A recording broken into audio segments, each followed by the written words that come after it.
Okay. Public comment. I have 5 folks that have signed up to have public comment this morning. So what I'll do is, this is how this works. We can't discuss anything with you. We can listen, but it's not an agenda item. So you can visit all you want. You got 3 minutes apiece. And when you get through, then we'll move to the next person. So what we'll do first is Lisa Noble from Cleveland.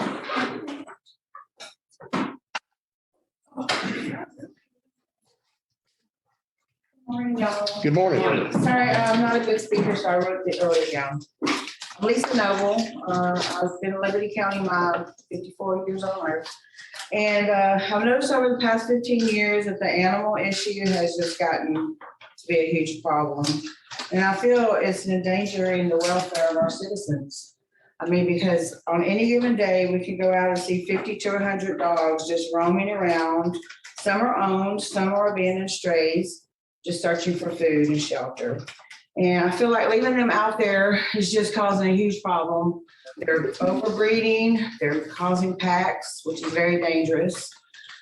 Some days you can go out and see up to 10 dogs at the bus stops when the kids are loading and when the kids are getting off the bus. It's very scary for them and the parents. And I feel like it's a disaster waiting to happen, honestly. So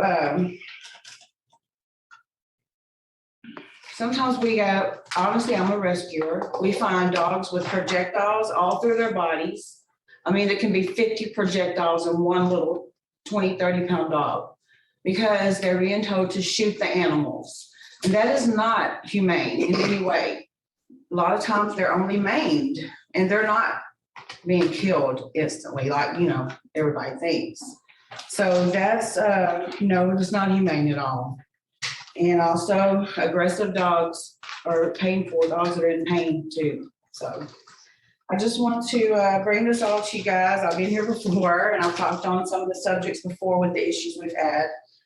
The county has grown so much over the past 15 years, not only with the numbers that are documented, but undocumented. So we have to look at that too. That's causing a big problem. I feel like we need to grow, and so what I'm asking for is a Liberty County animal shelter, an animal control officer that can enforce the laws that are being broken, because there's tons of them. Tons of money that could be paid in on fines that these people are breaking the law. So thank y'all so much for listening. Thank you. Appreciate you coming in. Next. Kim Hilton.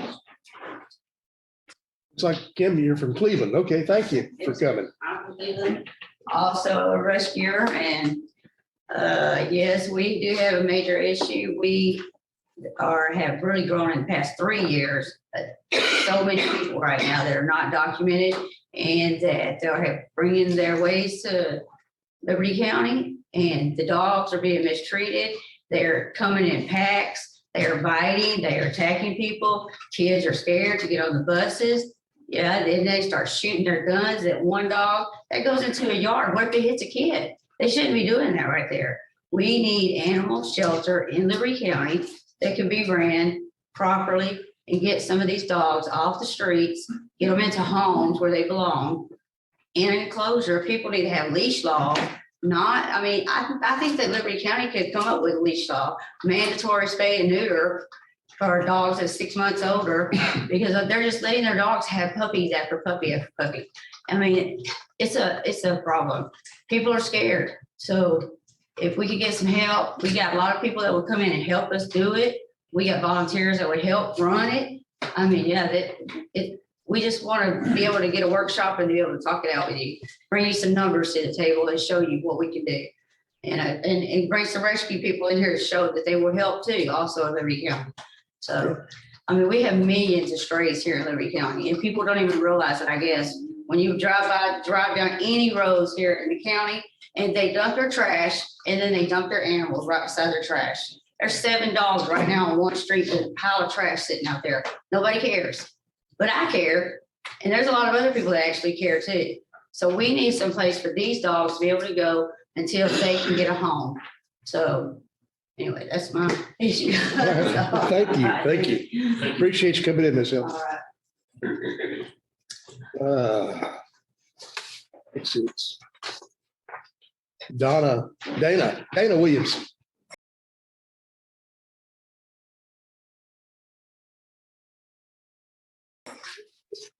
Morning, Ms. Williamson. How are you today? Good morning, sir. Good morning, gentlemen and ladies.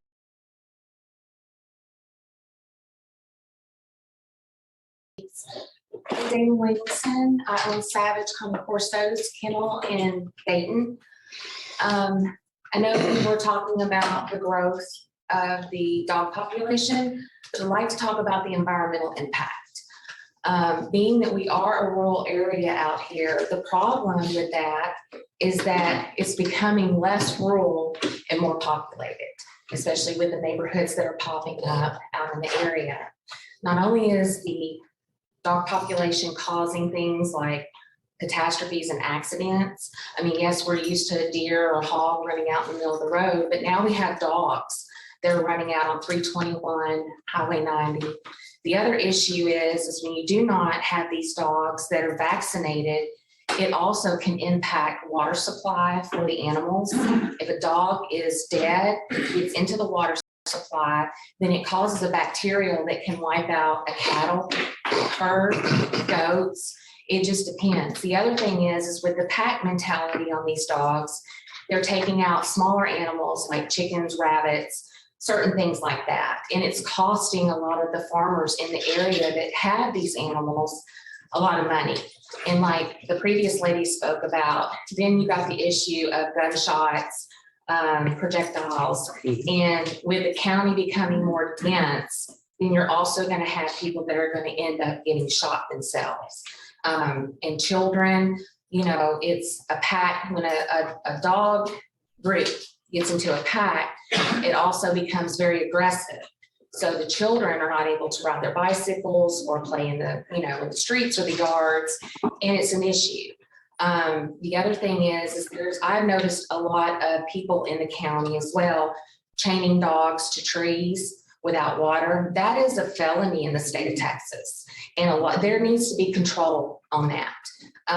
You know, I'm an animal lover, obviously, as well, but the impact is becoming a greater issue, and it's only going to get worse because, as studies have shown, wooded rural areas are places that people think they can dump the dogs. Well, we're going to become dense, so dense out here, the people that are moving out here, that it's going to become more issue. And then there's the factor of rabies. You know, there are more deaths in the United States of rabies than there were years ago. So we're going to have to look at that issue as well. If dogs are starting to bite people, you know, hey, if it was my kid, I would be extremely, extremely upset. So animal control is one thing. There's the cost of a shelter. There's many ways that we can look through this. We could get possibly, you know, people that are in the county jails that have, you know, not a high crime situation, but you could obviously work something through where you could do them, you know, in the county to work in the shelter as well, to work off maybe restitution or something along those lines. So there's all different avenues that we can take in this situation. To make it better. Thank you. Thank you. Appreciate you. Damon Witzel, It's good to see you again, good to see you. Yeah, some concerned citizens about this book. I gave you a copy, Judge. I hope that you read it. Yeah. In the last half of this book, the lady tours 50 dog shelters and rescues, and she comes up with, you know, documents what they did. And I would like to hand one of these to each of the commissioners and ask that you would read the last half of the book, if you would. And there's good ideas, like Dana mentioned, that some of the prisoners could come to the kennel. And well, one county actually does their probationary people come and work in the kennels, you know, cleaning the kennels, giving shots and things like that. And so I would like to ask you guys to read the last half of this book, because if it's county animal control is something y'all would like to see, there's a lot of good ideas there in that book. And also, I would like to speak that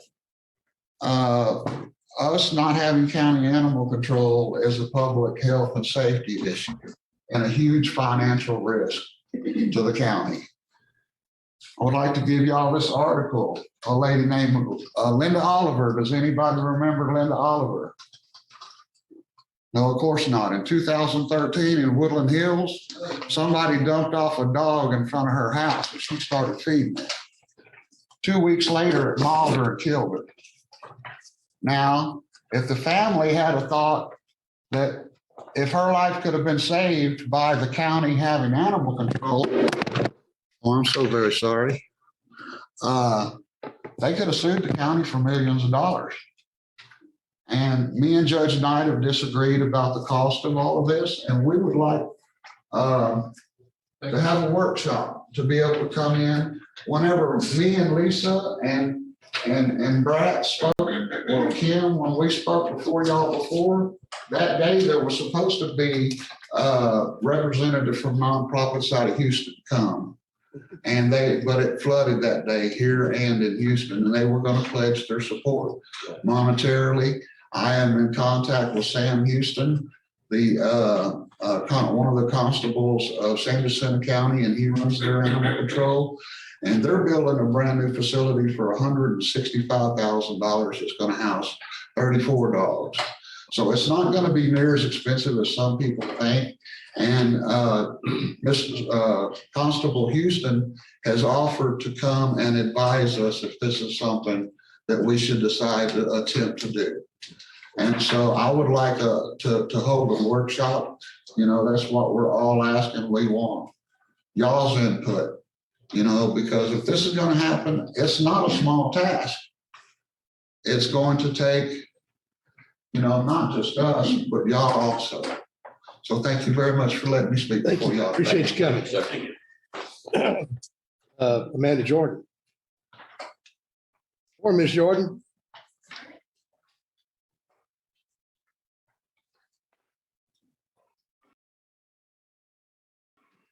Hey, my name's Amanda Jordan. I sent all of y'all, the commissioners and the judge, an email back on September the 28th, and I didn't get a response from any of y'all, so I'm gonna go ahead and read it, what I wrote. It says, I've been a resident of Liberty County for over 20 years. I wanted to address the loose animal problem that is getting worse in Liberty County and in turn causing a public safety nightmare. The purpose of this letter is to seek from the elected officials of Liberty County the strategic plan in order to address the fact that there is no county shelter yet the stray and dog cat crisis grows daily. I wanted to give you a typical day in Liberty County. A few weeks ago, I walked out of my house to the driveway just to be encountered by a pack of dogs, 6 of them in the street in front of my house. One of them acted aggressive towards me. Not 10 minutes later, I saw a dead cat hit by a car on the side of the road. Small children get on and off the bus right there in that location. If packs of dogs are roaming the county, children are not safe, and I assume this gives you and other the county judge and commissioners great concern. There are some parents who are scared to even let their children play outside for fear of all the loose dogs in the county. There have been concerned citizens who went before the Liberty County Commissioners Court to address the issue, but their voices fell on deaf ears. I think it's important to begin studying the numbers of calls made to the county for loose animals and or loose owned dogs and cats. I know you understand the county is growing at an alarming rate. Cleveland is having a challenging time keeping up with their population. Dayton is also growing with a new neighborhood. Currently, there are over 95,000 plus residents in Liberty County. According to the National Animal Control Association and the Texas Animal Control Association, shelters should be up and running with a population of 75,000 for a county. The situation is a ticking time bomb in terms of the safety precautions from the dangerous dog and loose infected with rabies. Then, I also got reports that, Dayton's pound, their budget is $155,033.56 a year. They spend $117.38 a year on euthanasia. Liberty's budget is $142,870. They spend $400 a year on euthanasia. Cleveland's budget, they have a rescue that comes and helps them get their dogs out, their animals out. They said their budget is only $69,200, and they have zero euthanasia because they have somebody that comes in out of the county to help them. The county calls from October the 18th, 21 to September the 26th of 22. There's been 86 animal bites. Animal problem other than a bite was 138. I'd like to know what that means. And cruelty is 107. So thank you for your time. Thank you. Appreciate you coming.